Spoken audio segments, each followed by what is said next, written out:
और जांच जो है वो दो धड़ों पर चल रही है, हिमाचल में भी और मेरठ में भी। लेकिन इस वक्त मेरे साथ वरिष्ठ जेल अधीक्षक मौजूद है वीरेश राज शर्मा जी, उनसे जान लेते हैं क्योंकि तरह तरह की मांग जो है वो मुस्कान रस्तोगी जेल के भीतर से कर रही है। सर, सबसे पहले बहुत स्वागत रिपब्लिक पर। और जिस तरीके से ये पूरा जघन्य हत्याकांड है सर सामने आया है और अब ये जानकारी मिल रही है कि जेल के भीतर से भी कई ऐसी मांगे हैं जो मुस्कान कर रही है।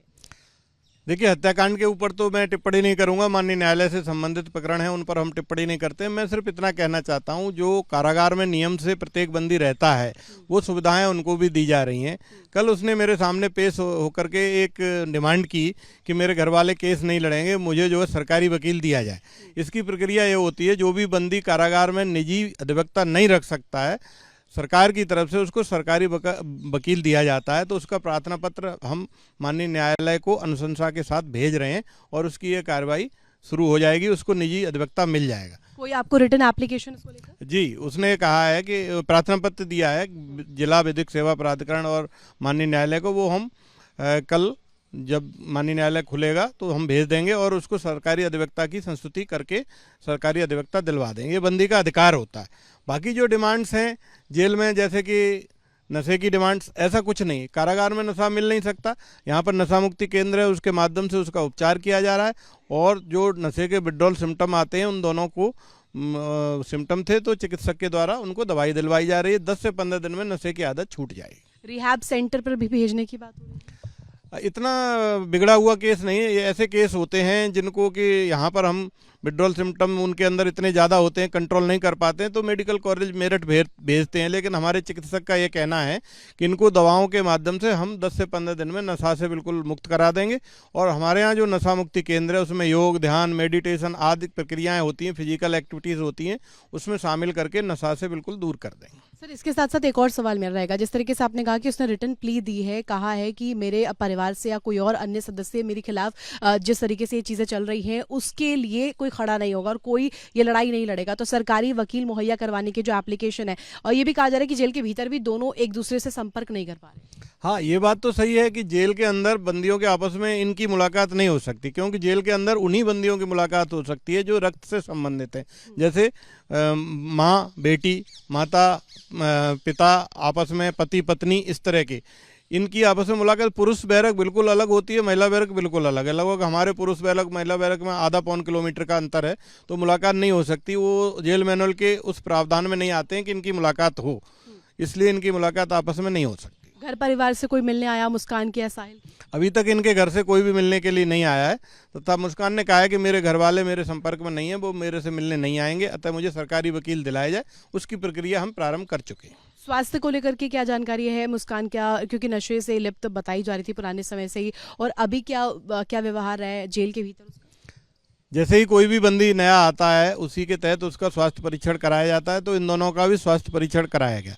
स्वास्थ्य परीक्षण सामान्य पाया गया, लेकिन केवल एक ही समस्या थी कि इसकी नशे की आदत थी इन दोनों की। उसके लिए जो नशे के सिम्टम्स आते हैं 10-12 घंटे तक अगर नशा न मिले, वो आए तो चिकित्सक ने तुरंत उपचार शुरू कर दिया, विड्रॉल सिम्टम रोकने के लिए दवाइयाँ दे दी तथा हमने नशा उन्मूलन केंद्र भेज दिया। अब उनकी दिनचर्या सामान्य रूप से चल रही है।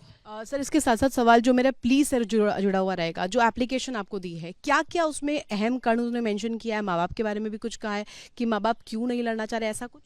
नहीं, ऐसा कुछ नहीं कहा। केवल एक मुझसे अनुरोध किया था कि मेरे घर वाले मेरा केस नहीं लड़ेंगे, तो मैंने कहा कि आप लिखित में दीजिए। उसने लिखित में दिया है, तो उसको हम माननीय न्यायालय को कल भेज देंगे कि उसको सरकारी वकील दिया जाए। जब कोई बंदी या उसके घर वालों के पास निजी अधिवक्ता नहीं होता है, तो ये हमारा कर्तव्य है और बंदी का ये अधिकार है कि उसको सरकारी वकील दिया जाए। इसी के तहत हम उसका प्रार्थना पत्र भेजकर सरकारी वकील दिलाएंगे।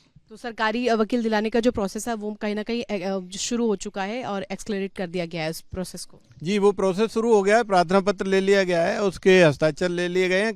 आज चूंकि माननीय न्यायालय बंद है, कल हम न्यायालय को भेज करके सरकारी वकील की नियुक्ति की प्रक्रिया प्रारंभ कर देंगे। साहिल की तरफ से क्या हलचल है? साहिल ने भी कुछ ऐसी दी एप्लीकेशन या इस बात का जिक्र आपसे किया है? नहीं, साहिल ने कोई ऐसा प्रार्थना पत्र नहीं दिया है। उसका कहना है कि संभवतः उसके घर वाले उसका केस लड़ेंगे, जब नहीं लड़ेंगे तो सरकारी वकील लेगा, अभी नहीं लिया है। क्योंकि हमने उनके पिता से भी बातचीत की, रिपब्लिक भारत पर हमने सबसे पहले दिखाया भी है कि पिता कह रहे हैं कि जो सरकार चाहेगी, जो प्रशासन चाहेगी, यदि वो संलिप्त है तो उस पर कठोर कार्रवाई हो।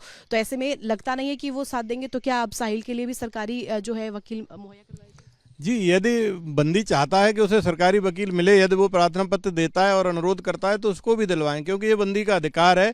कोई भी बंदी बिना वकील के नहीं रहना चाहिए और हमारा कर्तव्य है, यदि बंदी सरकारी वकील मांगता है तो हमें देना होता है। इसी के तहत हम प्रक्रिया प्रारंभ कर चुके हैं मुस्कान की। यदि साहिल कोई प्रार्थना पत्र देता है या अनुरोध करता है तो उसको भी दिलवाएंगे। तो जो नॉर्मल बंदी होते हैं, जो आम तौर पर हम देखते हैं जो आते हैं जेल में, उनके तरह ही व्यवहार उनका भी है या फिर कुछ बदला है? क्योंकि काफ़ी समय से बताया जा रहा है कि नशे का सेवन ये कर रहे थे, ये मनाली शिमला सब जगह घूम के आए हैं, वहाँ पर भी नशे का सेवन किया था, नशे में ही इनकी गिरफ्तारी भी हुई है। ये बात सही है कि जो बंदी नशे वाले आते हैं, और काफ़ी बंदी नशे वाले आते हैं, उसकी तरह व्यवहार था इनका, सामान्य बंदियों की तरह नहीं था। चिंतित और सिर झुकाए रहना, डिप्रेशन, फ्रस्ट्रेशन लग रहा था। इसी के तहत जब स्वास्थ्य परीक्षण पाया गया तो डॉक्टर ने कहा कि विड्रॉल सिम्टम है, अतः इनका उपचार करना जरूरी है। तो डॉक्टर ने उनका उपचार करना शुरू कर दिया तथा नशा मुक्ति केंद्र के माध्यम से हम उनका नशा छुड़वा रहे हैं। क्या जेल के भीतर बैरक में कुछ ऐसी बातें मुस्कान ने अंदर किसी से साझा की है, किसी अधिकारी से साझा की है? अभी उसने सिर्फ इतना ही कहा है। हमारा भी प्रयास ये है कि कम से कम महिला बंदी उससे बात करें और इस केस के बारे में बार बार बात ना हो। अभी उसने सिर्फ इतना ही कहा है कि मेरा केस कोई लड़ने वाला नहीं है, अतः मेरा केस कैसे लड़ा जाएगा। तो कुछ महिला बंदियों ने सलाह दी होगी से यहाँ पर सरकारी वकील मिलता है, उसी के तहत उसने हमें अनुरोध किया और प्रार्थना पत्र लेकर के हम उसको दिलवा रहे हैं।